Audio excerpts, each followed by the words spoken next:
You are now in the Reality Capture Network. Welcome to the Reality Capture Network. We are excited to have another guest with us today. We're going to be getting in and talking a little bit about technologies, Revit, architecture, BIM. So thank you for joining us. We'd love for you to give yourself a short introduction to our network.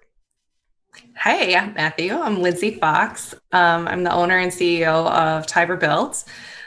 We are a digital construction technology company with a focus towards residential builders. So our hope basically is to bring all of these incredibly cool things that the construction industry has been playing around with to, the home builder, and very specifically the homeowner, and getting them to understand, where they can set their expectations, what's out there, what they can ask for, and then being that service provider that can kind of fill the gaps and make the project run a little smoother. That's awesome. Yeah, and I think that from the majority of firms we see, a focus on residential is probably a more unique scenario for trying to integrate scanning and point clouds and BIM due to maybe the size of the buildings versus I think the initial adoption of certain technologies we see probably by bigger firms and bigger projects. So I think it'll be interesting to hear what your guys' focus in is, maybe even how you even got to that point. Let's talk a little bit about, before we dive into that, your background. Where are you from and how did you get into the industry? Well, I'm upstate New York, Rochester area, and we grew up here, love this place. We've moved around, we've come back, I've raised my family here. So just being a really enthusiastic consumer of the design process and the building products that are being, offered, I built a house, and I built a house without BIM. So then, circumstances worked out. My kids were, fully immersed in their schools, and I just took a deep dive, wanted to understand more.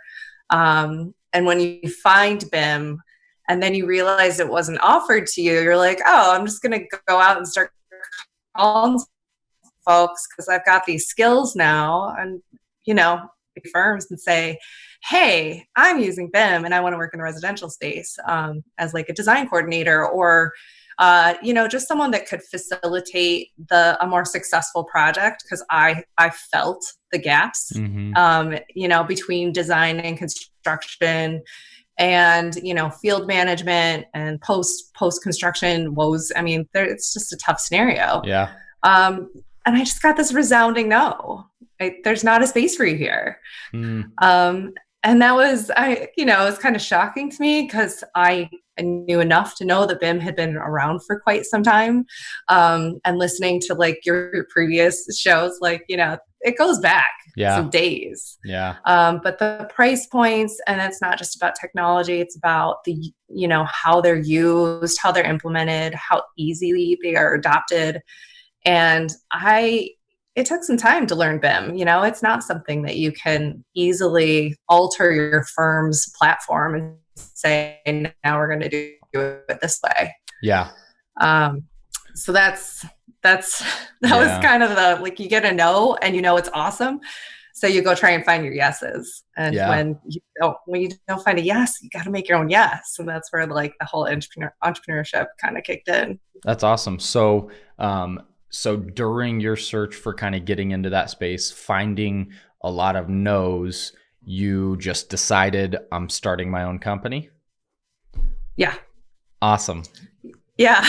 And what, tell us a little bit about that journey. What was that like getting started? What were some of your challenges?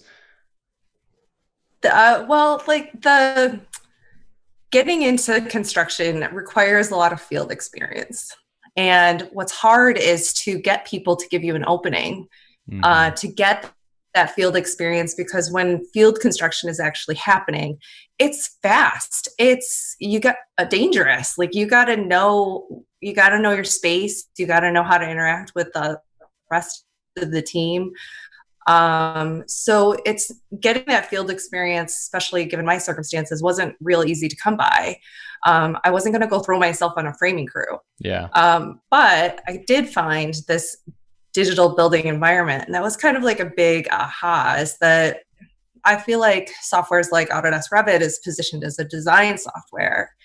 And when I started building this company, I'm like, we're not a design company. I knew the things that we weren't, but to create carve out a space where you know where you are was challenging. It's a new industry. And so we kind of just latched onto this digital construction. It is digital construction because we're not intending to create just a design. We're creating a replica. And, going to conferences, like you and I met at SPAR AEC Next, and kind of finding other people that are sharing that voice and doing that voice, like actually like boots on the ground. It's just super exciting, and it's just propelled us further into the industry. Yeah. That's awesome. Yeah. And that's one of the things we're excited about with this podcast and getting people on is, until you go to a conference or you meet somebody, there's a lack of people online educating and sharing about the successes they're having with new technologies and what are the struggles, what are the challenges, how do we overcome those, what technologies are available. It's kind of a free-for-all. Everybody's out there Googling random stuff, or they might run into an article, and even things like laser scanning or drones. It takes a lot of time to research through all the options and figure out what the right tools are for the right types of companies or jobs. So we love the fact that we can use this platform to bring people on that are talking about, hey, there is a space for this technology in residential because we created it. A lot of people might be stuck in the old ways of saying, it's too expensive or the technology is not useful in residential. We're stuck in old 2D drawings. But, when people carve out that space and find a use case and they can show the benefits, it's going to open more eyes to people that, weren't really thinking about it. And there is a thirst for it. I think that I was on a recent project and, we were kind of discussing what's behind the walls, right? So we've got the builder, got the homeowner, got the kitchen design professional, and we're all kind of just speculating. And the original plans are available, and the kitchen designer had them. She rolls them out, and I'm like, I think that's awesome. However, why do the current plans look exactly like the plans from 1940? And is there a better way? And there is. And in this particular case, the architect of record had worked with me on a previous project, saw what we could do, really appreciated it, and referred us on this other project because the owners had said, like, I'm having a really hard time visualizing this window and door package, and this is like a big expense. So, referred us, we got in. I loved it because while everybody else was talking on site, I was doing my laser scanning.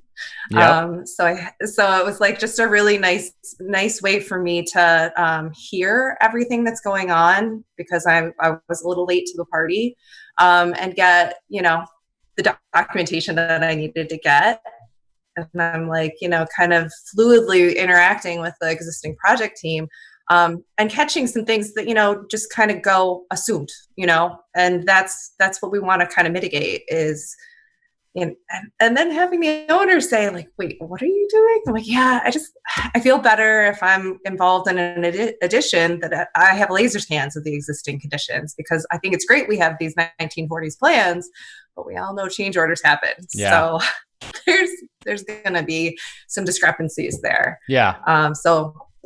Yeah, there always is. And I think that's kind of the multi-level benefit of scanning and modeling is not only, are you avoiding mistakes by potentially using old drawings that we don't know if they're updated or not. I mean, most of the time, a design drawing then goes into construction. Things have tolerances. Things get built on or off or don't get caught. So going with just plans is there's potential risk there. So this is scanning it is the best way to, confirm the existing as-built, but then it allows you to get into that data and the visualization, because does the homeowner want to look at a couple pages of drawings and go, it doesn't let them see, this is what your space is going to look like. This is what that door and window, looks like. This is the distance between the wall and where the door will start. Like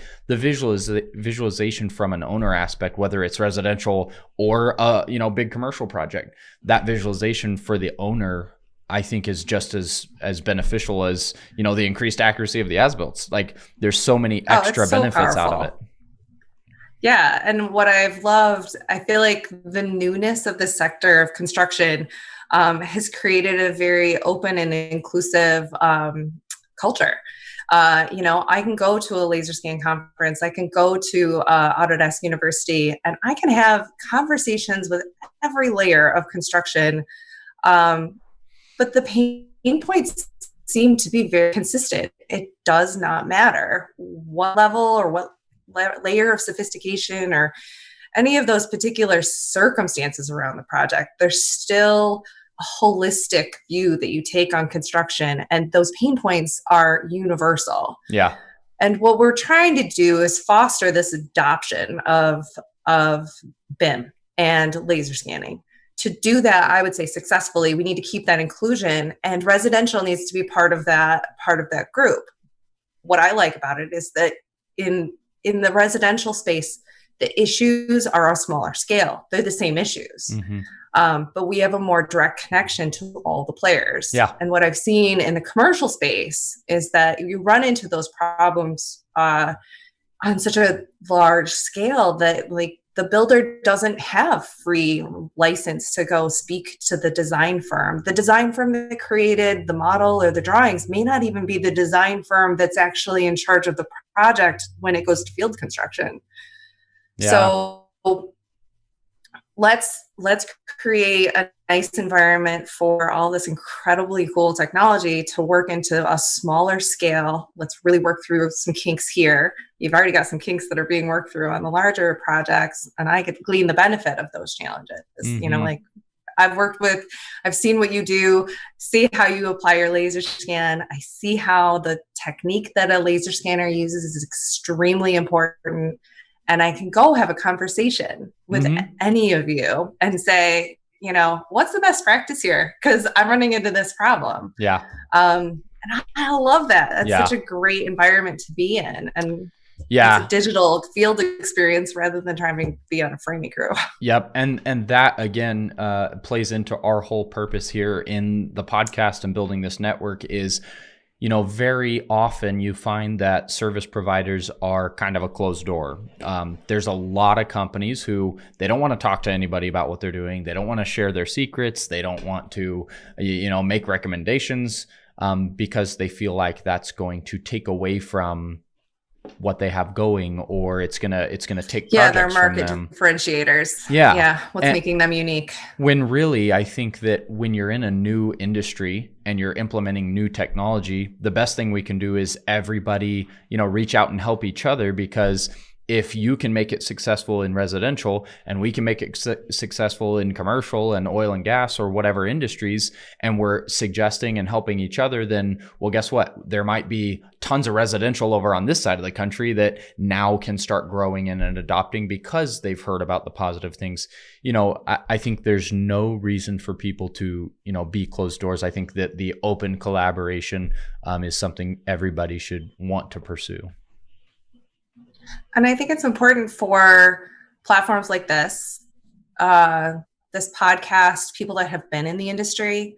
One of the things I kind of giggle about is that I feel like this sector of construction, this digital construction and engineering, has kind of been an R&D for 20 years. It's been really great methods and hardware and software. But there's always more. So it's hard as a professional to remove yourself from that constant professional development and actually say, wait, we've done this much so far. Now it's time to go speak and let people know this this is how we're going to do construction. Yeah. And this is working really well. You've got great statistics out there, like 22% global cost savings, like on a large scale project. Like those are really important information to put out to people. Oh yeah. Yeah, you look at the reports, on waste and spend in construction due to delays and misinformation and not having accurate as-built, and then getting into prefabricating material that doesn't fit, and just the overall waste in construction process and the industry as a whole. I mean, is a huge number. And you think about what more could we do by implementing technology and reducing those? Where can those funds go? They can go into more building. They can go into building faster. They can go into creating housing for people that need it. And helping communities even. Yeah, it's a very, very interesting point. Absolutely. For sure. Let's see. Are we stable? Like my internet just like warned me that we're not stable. That's okay. I Are sometimes, you good on your end? I think we're good. And I think for everybody listening, watching, I think everybody knows as we're dealing with a ton of internet usage and videos and podcasts and streaming, there might be a few drops in and out, but I think it's expected. So thus far, I think we're doing okay. You had this really good point about waste, minimizing waste and cost savings, right? Yeah. So if we're looking at minimizing waste, I'm not looking at just minimizing waste of materials. I mean, time is a non-renewable resource. Yeah. And when I think the statistic out there is like 93% of projects are off and projected end date, that has like huge consequences. And I think the other thing is when you're trying to communicate with someone and you're trying to communicate a design intent, there's significant time wasted saying, oh, here's a set of drawings that I drew based on your information that you've given me.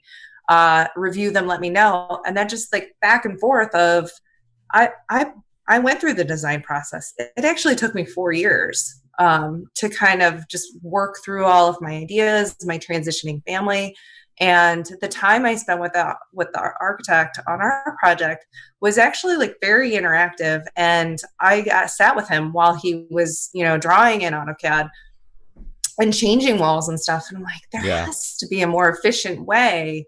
And that's when you start creating a more open and raw experience for your clients. And everything happens a lot faster. Our clients are so much more decisive.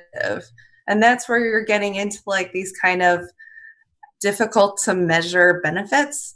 But there is just a more pleasant experience to getting someone who's actually paying for the project into the project in this digital platform. Yeah. Faster. Yep. Yeah. And I think that's a good point too. Like you said, it's sometimes the benefits of some of the new technology are hard to measure. You can't just say, let's just implement scanning because, we can do it instead of hand measuring. It's like, well, why? What are some of the pros of doing it? And things like safety, like you can't measure, here's the exact ROI on it. But if you can measure without using lifts and ladders, or you can measure sites without walking into the road, like even just the potential risk that's mitigated in certain industries, at least, oil and gas facilities, chemical buildings, things that are more dangerous environmentally, or even in in the survey world, being able to measure from sidewalks instead of walking out into a street. There's benefits apart from just measuring faster or measuring better. You get the visualization, which isn't a very easily measured ROI. You get the safety factor, you get the better accuracy, you get, more use cases overall. So I think just continuing to educate about that package as a whole. And a lot of people, until they utilize it on a job, they don't realize what it's actually going to cost versus how people are already doing it now. We've seen projects that, architects were going out to hand measure 10-story buildings, and their budget to go hand measure this entire building, their budget was far past what it would have cost to do scanning. But a lot of people have in Yeah. their mind, oh my gosh, new technology, lasers, 3D, it's going to be super expensive and, really difficult to work with. And a lot of times it takes that educational step of, actually, it's going to be faster. You're going to get more data and it's going to be cheaper. Right. And there's like a couple points there, because one of the key challenges that we face is having those specifications is in a contract. Like an owner, we do have owners that do understand BIM. They want BIM involved in their project. And I've actually heard this spoken about at Autodesk University, is like you get these contract provisions where scanning is required, BIM is required, there's got to be a BIM manager on staff.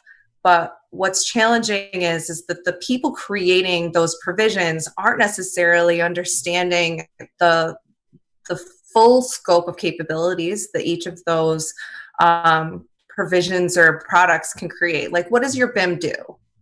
Like, we have BIM, this is great, but what do we need it to do?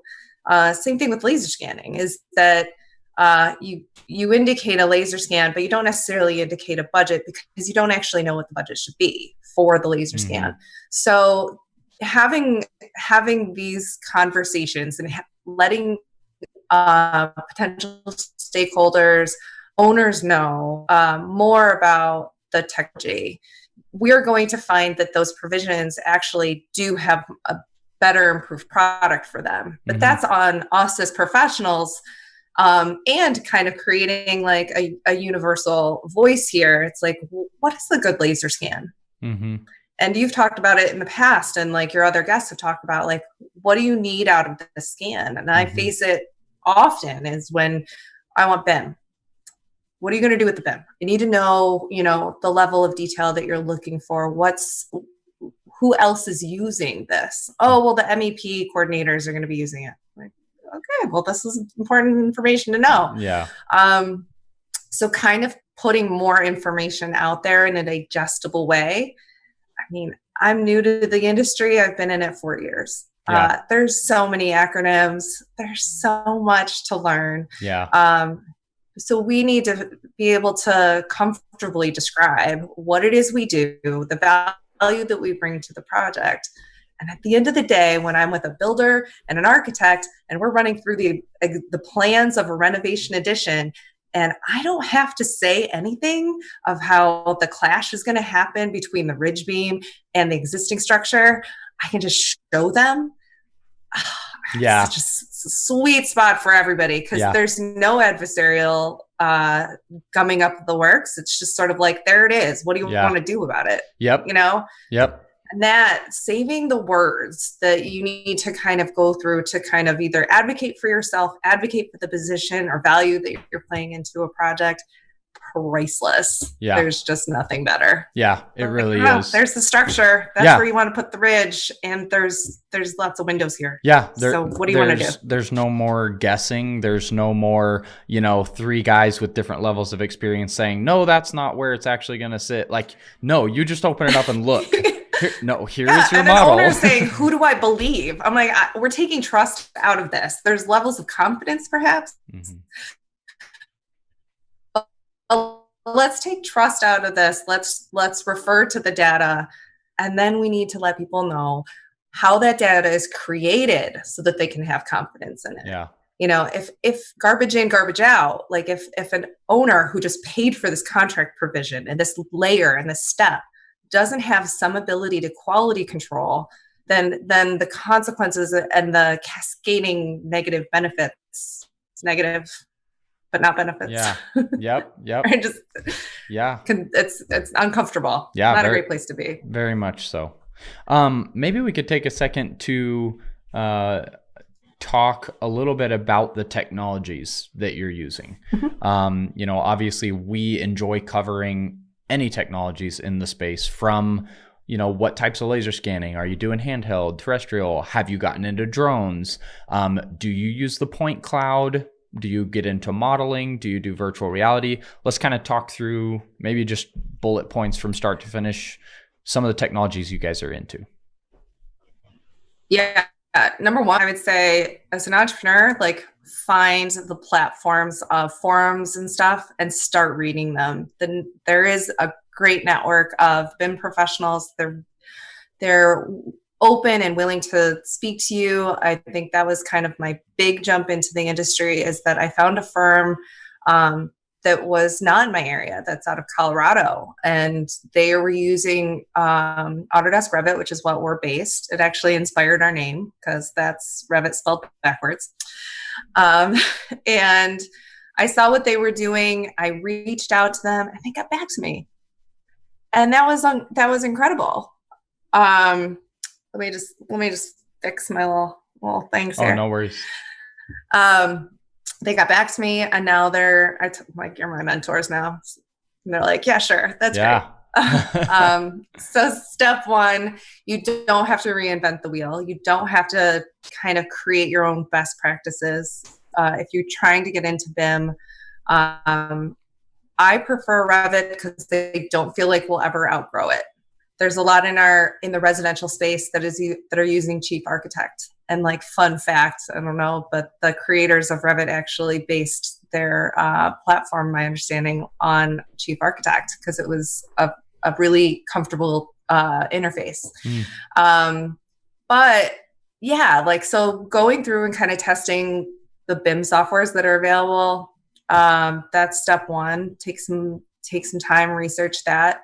Laser scan came into play because I couldn't find anybody locally that were Revit based. So there was a hiccup there. If I wanted to create an as-built model, I couldn't have an architect come on site and verify what I had modeled. Yeah. So laser scanning came into play because I needed to be able to create accurate enough as-built so that I could send them off to Colorado or whomever I was doing remote work with, and they could verify the model. And they could feel confident that whatever they were doing for structural specifications or whatever that was just like a really comfortable space because they had this laser scan kind of backing the decisions. So we got into the Leica BLK. That was an Autodesk moment where I was in a series of classes. If you can, not given our current circumstances, but get to conferences or just reach out to people, do a lot of webinars and all that. But I had taken enough classes at that 2018 Autodesk, and the BLK had just been released. So I pretty much ran down to the exhibition floor, started speaking with Stephen Smith from Leica. And I'm like, do you like working for this company? He said, I do. I actually really like working for this company. It's a good company to work for. And I'm like, all right, well, what do you think of the BLK? Well, months later, I purchased the Leica, and just have been, I think that's one of my learning points, is that I don't necessarily recommend you buy directly from the company. I do think that there's a lot of third-party resellers out there that offer the support and can help you through workflows. And that's sort of a lesson that we've learned. Third-party resellers, you have to be a little discerning. But yeah, it's nice if they've got some tutorials that they can put you through. They can talk through like what you need to do with the product. Is that something that you've experienced as well? Yeah, I was going to say, I would definitely say anybody that's looking into a new technology, and I guess specifically about laser scanning, my experience is kind of the same. You know, a lot of the direct manufacturers, you know, their goal is sales and their goal is their product that they believe in, which is nothing wrong with that. But if you really want to get good information, you should reach out to people that have unbiased responses and will tell you the difference between several different manufacturers or the pros and cons of each one, and do their best to recommend based on your use case, your industry, the accuracy you need, the price point, etc. Because that is one, you know, complaint I have about a lot of hardware and software is, you know, they say this is the right thing for you when really it might not be. There might be something that's a little better fitting. So I would definitely recommend anybody that's looking at new scanners or looking to get into it, honestly, you can reach out to us. You can reach out to, if you find some resellers, I would even recommend finding a couple resellers that, whether they sell multiple platforms, don't go to one that just sells one platform, because they're going to tell you about the one they sell. At least in your research phase, as you're looking into it, get responses from several people, several hardware before you pick one to go with. Yeah, it's a huge help. And then to understand, one of the reasons we picked Autodesk Revit as our BIM software is that it has this open API. So it can grow with you. And I think one of my challenges is there's really great plugins. And, sometimes I forget to like really drill in and say what just comes with Revit and really like stretch those boundaries, and then kind of pivot into some of the plugin stuff. But man, it's so much fun. Yeah. I have a great time with Enscape. We've played with Twinmotion a bit. I really enjoy, I got into AGA CAD.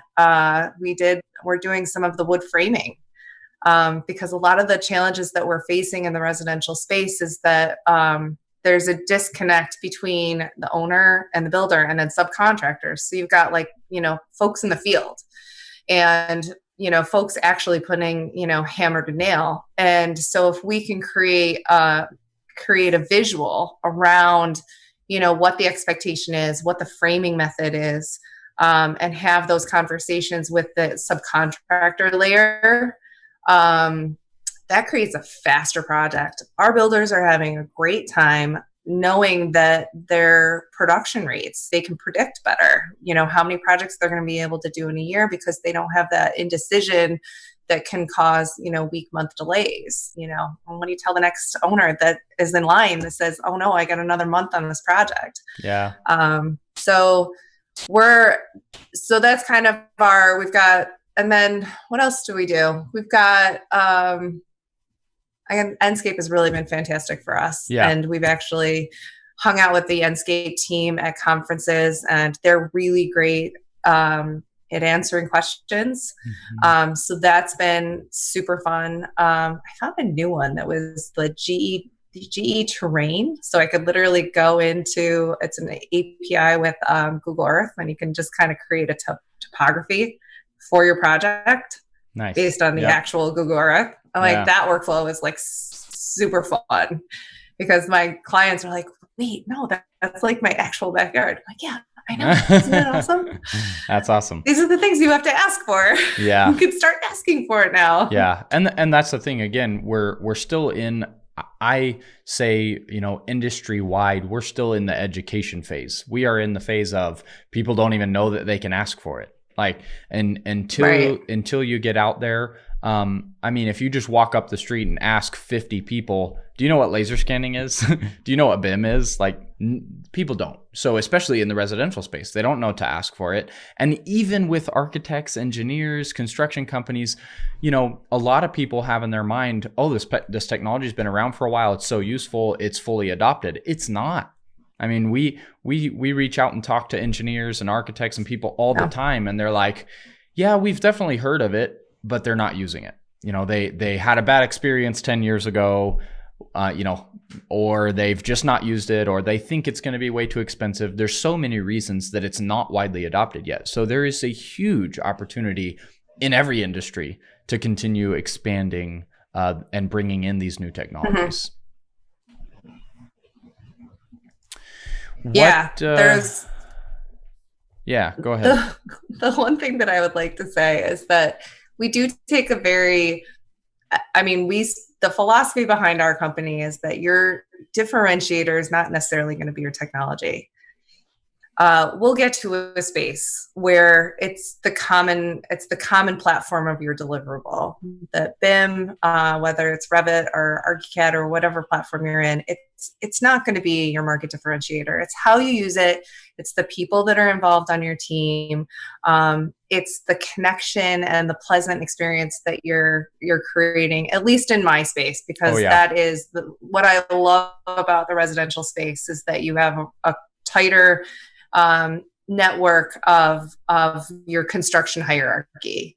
And I try and walk owners through, like, those group projects that you really hated to do in school because you never knew who was going to drop what ball.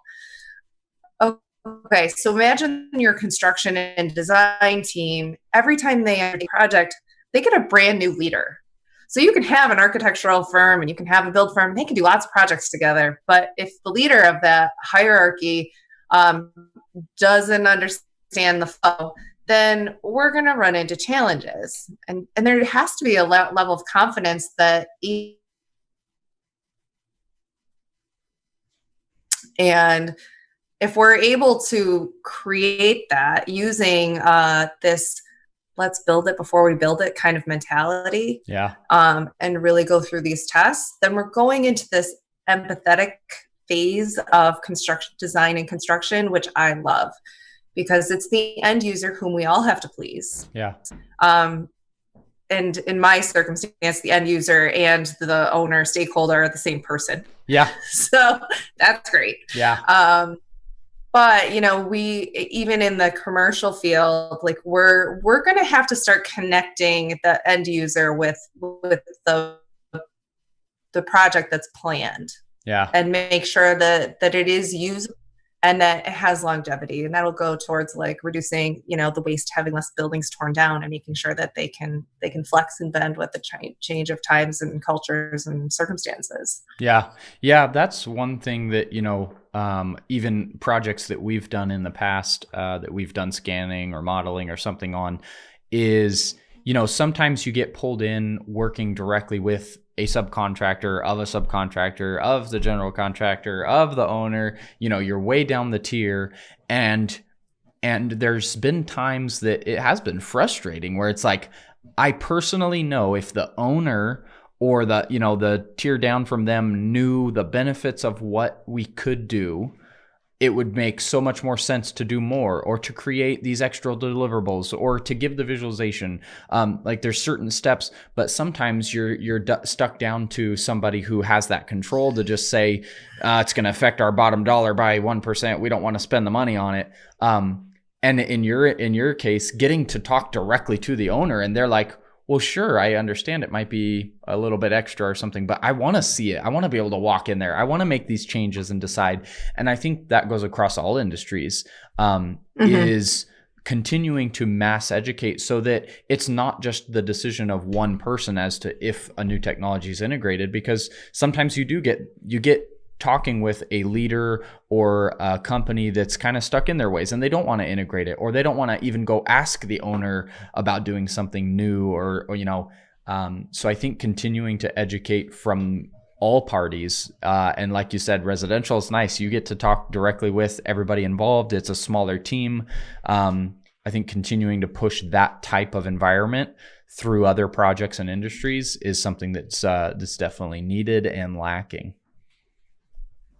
Yeah, I recently became the Northeast regional lead for women in BIM, and it's incredible to see the founder of the organization actually is involved with the iOS abroad, creating BIM standards. And what I said to her, I'm like, I'm in control. We're in the trenches, right? So we're doing laser scan. We're processing those scans. We're pushing those into Revit. We're creating the model from it. So we're in full control of our quality, our workflow, our approaches. And so when I started to speak with Rebecca, I'm like, tell me what you're doing over there, because I'm in a space where I can create these standards here, and I might as well create them an environment that is consistent with what will be, because I do think that where we need to kind of look is say, what's happening abroad. I think that the, government and regulatory bodies in other countries kind of have a stronger hand in construction and how things are put together and organized and stuff. But what I love is that the technology here is so compelling that in the US, it's being freely adopted. It's not something that has to be regulated by the government in order for it to happen. It's Yeah. already happened. So then it just takes those operators, those people that are really in the field, get them to take a moment and say, this is where you need to set your standards. These are some of the key quality checks that you can ask and you can check on and say, how long is it taking you to do a scan? What's your level of accuracy on that laser scan? But that's sort of where we are, which is so exciting. But also, we've got this brand new tech. What do we do with it now? Mm-hmm. Yeah, I think those are all great points. And I think that's even where, I'm just sitting here while you're talking about that. I'm thinking about the multi-use again, and some of the benefits to owners. A lot of times we see that different trades go out and scan the same project.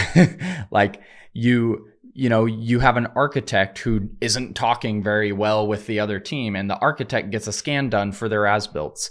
And then you see that later down the line, they go and scan for an elevator shaft. And then you see down the road, then there's an issue with structural and they go scan, or they scan the facade. Like, we've seen different teams scan the same project before. And then you even see different companies using this technology after the fact for project portfolios and for renderings. And then you see other firms that are going and doing built out spaces for security planning, for virtual tours, for law enforcement. There are so many different use cases. That's one of those reasons I think that the owner is the one who needs to know about them, because instead of having paid for it 3 or 4 times, having an architect and then, a structural, and then coming back after and doing a virtual tour, or coming back and doing security plans, like knowing that you could potentially combine some of those efforts and utilize the data in multiple ways. A lot of people just don't even know that's an option, and it would really help the entire team and process as a whole. The key points there is that you need consistency in how the laser scans are done, and then you need consistency in the models and how they're done. But then there's the question of who owns this information. Mm-hmm. And I think that was one of my when I ran down to the exhibition floor and spoke to Leica, is that I did like that scan data was with my company. It's not on a cloud, it's on my iPad. And then to work with enough architects that are open to giving us a Revit file, and understanding that there's not going to be a lot of IP there. The point here is for everybody involved with the team to be able to stay in their specialty and do their specialty as best they can. Mm-hmm. And that's why this integrated project delivery is so incredible, but needs to be shared with the owner stakeholder kind of layer, and say, we have to decide who owns this stuff. And we have to decide how it's traceable, who's accountable for what. So those types of conversations, I feel like, are happening now. I think when we went in 2018, it was like, we all need BIM. 2019, I was like, we've got BIM, now what? Like there's other conversations that are being stirred by the implementation and adoption of this. I'm glad that we're having those conversations, and I'm glad that professionals like you are taking the time to, speak about this kind of stuff, so that we can start having these conversations and be thoughtful about them. Yeah. What are some of your main challenges right now, whether it's with certain processes of the technology, or? I would say that I've spoken about the owner stakeholder needing to understand what they are mandating, how they can mandate it. I need them to understand. I actually get our clients into some model development. When we get, the base structure created, I don't want to spend a lot of time throwing different design options at them and waiting to see if they come back to say if they like them or not. Mm-hmm. And that type of interaction is kind of a new approach, I would say, to design and planning. I would say that we're just kind of really fighting around some of the conventional methods. If I am working with an architect and I know that he's spending, 5 hours on a site, like trying to document it, I'm like, please don't do that, because I can spend, 3 hours on the site. It can be just me. And I'm more than comfortable with sharing the scans or whatever format you can use. Like, I'm more than happy to do that. And helping people understand that our company's unique market placement is not going to be the fact that we are the sole owners of this technology. It is not that way. And just kind of getting our footing as to like the roles that we're going to play. Let's say when I first started the company, I was stepping on toes everywhere, and it wasn't always comfortable. And now, functioning as like a BIM manager in a residential space, I can more confidently say my feet are here. If your toes happen to get stepped on, then maybe your toes don't belong there. And maybe that's okay, because your time would be better applied to some other facet of construction. Yeah. We don't want a GC to have to go to the tile shop with our owners to kind of inform quality selections. Like, that's something that we can do in pre-construction. And that builder's toes do not, he's not feeling sad at those if he's not taking that role. So that part's been good. And then helping people understand like the global cost savings of a project versus like the pre-construction soft cost, hard cost kind of, battle that sometimes you have. Like, oh, isn't this going to cost me more? I'm like, well, yeah, but it just saved you thousands of dollars on the windows that you're not going to order because they wouldn't be able to fit. Yeah. Just really simple use cases that are just really straightforward and just like, I didn't have to say it. I just showed you. Yeah, exactly. What, is there any new technologies or any new processes you guys are looking at, even if it's a little bit of a futuristic thought, where do you see things going? I see creating, I feel like these models, they have a diminished value if you don't get everyone in the project into them. So I see more comfortable ways to get people into these models, and have it be something that we can do more remotely. I had an architect and the builder in a shared screen Zoom environment, and we're working through challenges before the proposal goes out to the owner, so that we know that the model that we've created is consistent with what's being shown or being priced in the proposal documents. And so that the owner can say, I can look at this picture, I can look at this proposal from the builder. I know that it's buildable because we've had the architect kind of get in there and say, oh, wait, I want to adjust this. That's not how I wanted that to manifest. And then have the builder say, well, I didn't price that, so don't put that in. Like, well, do you want to include it or do you want to leave it out? Do you want to create an option? Like, what do you want to do with this? And then the owner just gets this really beautifully comfortable package. And if we could create an environment where they can easily do that from their own space, where we don't necessarily have to host, that would be super awesome. And then we're looking at kind of like what are the security measures that are going to be associated with all of these really great models that are created of these really great, perhaps public spaces. And I think that's an important conversation that we're going to need to have. But the IP that the open API, is that it? That we have going in the industry now, I think, sky's the limit. We're doing really cool stuff. Unreal Engine showed up at Autodesk University 2019. Yeah. I get to tell my kids that I'm working in the same software. Yeah. They get to play their video games and, getting people trained up. I think that working in, I can keep going. Yeah. But like being a woman in this industry, like field experience does gain you so much traction. And it's not always comfortable to be a woman in field construction. And if you can get into a digital training environment, and kind of run yourself through the paces, and then when you get into the field, you're in the field with way more knowledge, and therefore you're more comfortable, and that you have more commonality with the people around you. And whether or not they're a man or a woman matters less, because you're coming into that stage and into that playground on a more even level. Yeah. So that's where I like the training and like gamification of construction that these models and this laser scanning approach can open up. Yeah. I think it's a great benefit to it. It's something that makes it obvious and easy to talk about, because everybody likes the visualization side of it.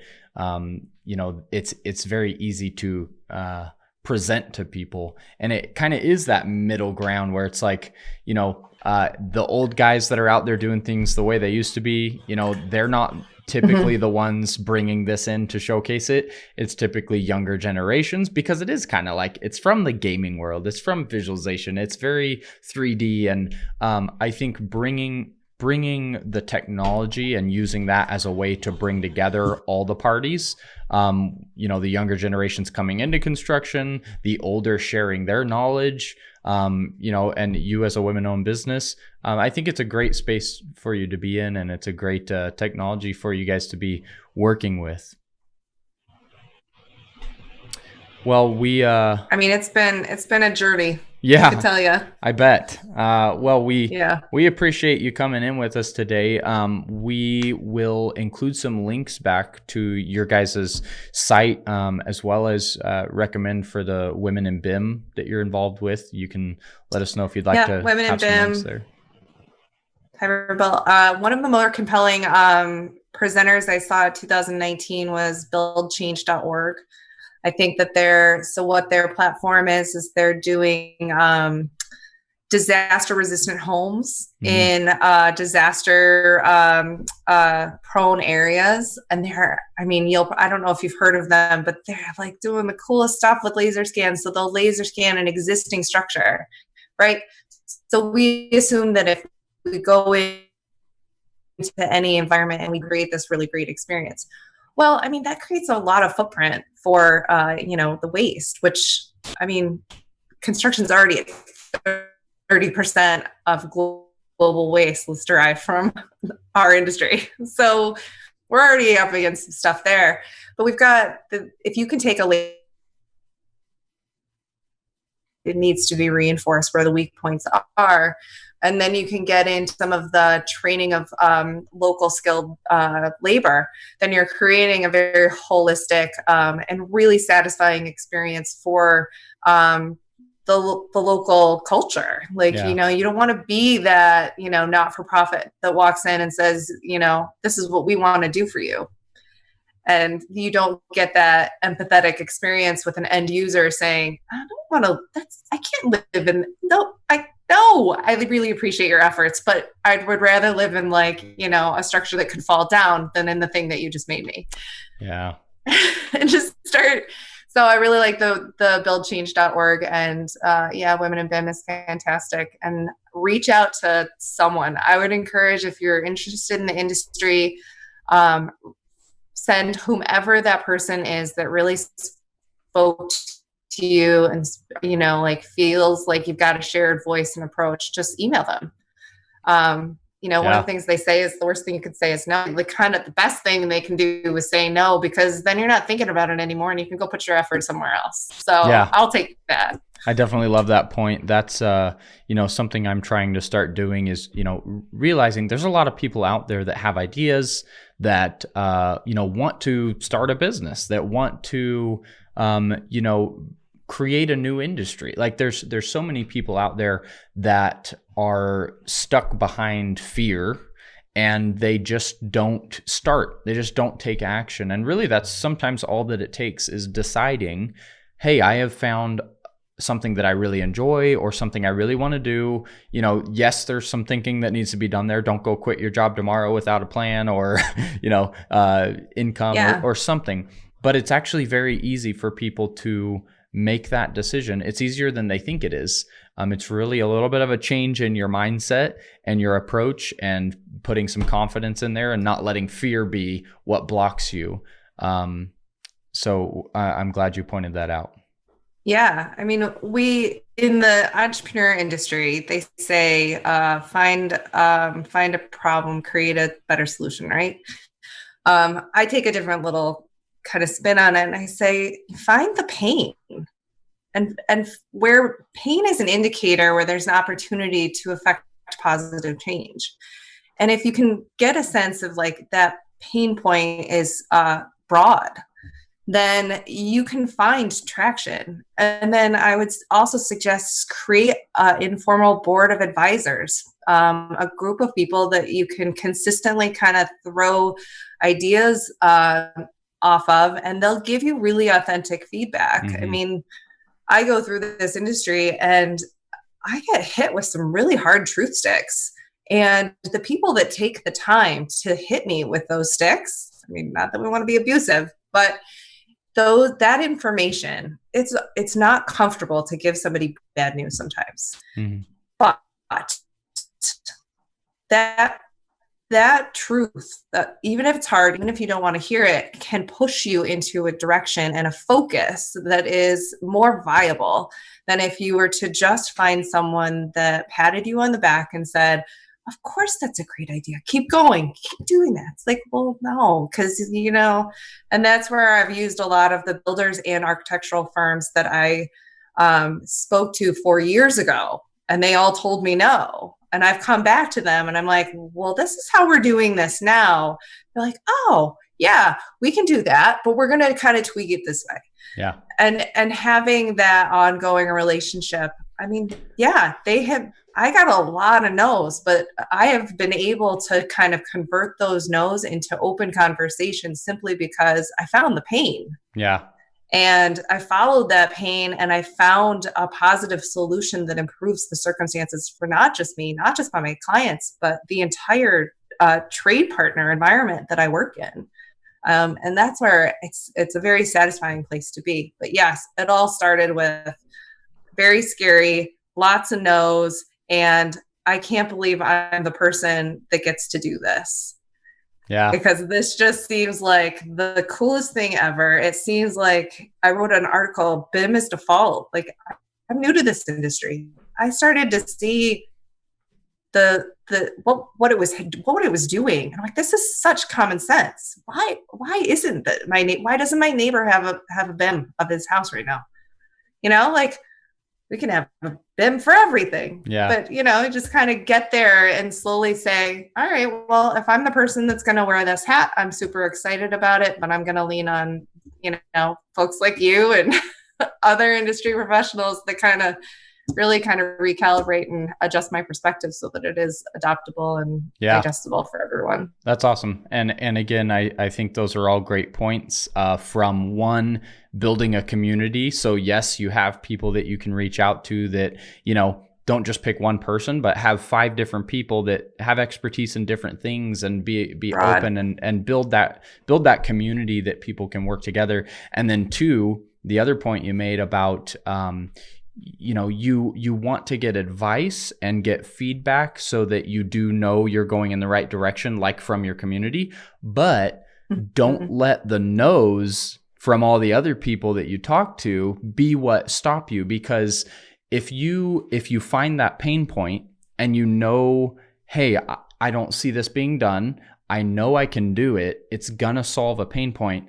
Honestly, none of the no's matter, right? Because it's only you who's decided, I can make that change. I think it's going to help people, and I'm willing to take the risk and put in the effort to go try it and see if it works. And then again, still use your community of other people, maybe that know about certain aspects of the business you want to do, or the certain aspects of the technology.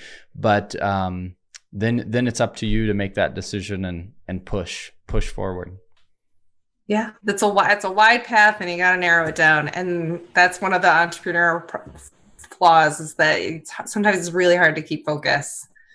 And that's been, that's when I said, there's lots of opportunity for me to go work in the commercial space, but I really do appreciate the the pace at which we are influencing design and construction in the residential environment, because one project, I get to interact with each layer: owner, trade, design, maintenance, warranty, like all of that stuff. And I'm like, okay, I'm feeling good. Feeling like it wasn't just like a handoff. I know I can stay involved and still keep tabs on how we're doing. And if my end goal, which is create a more positive and pleasant experience for the homeowner through the design and construction process, I can really test if we're keeping true to that mission. Yeah, so definitely. It's a good place to be.